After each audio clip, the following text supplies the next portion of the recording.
Ikapitong utos, Part 2. Bakit nga ba dumadami ang mga nangangalunya?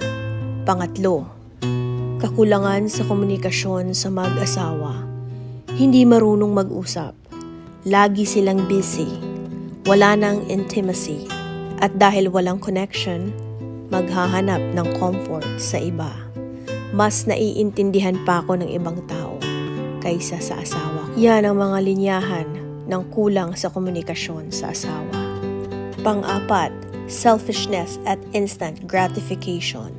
Mas inuuna ang pansariling saya kesa sa long-term commitment.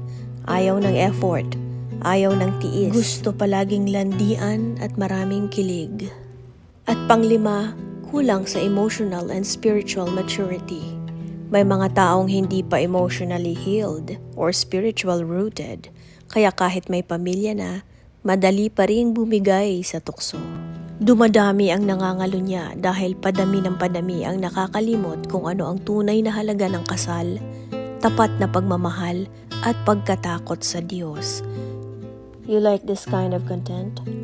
Follow for more.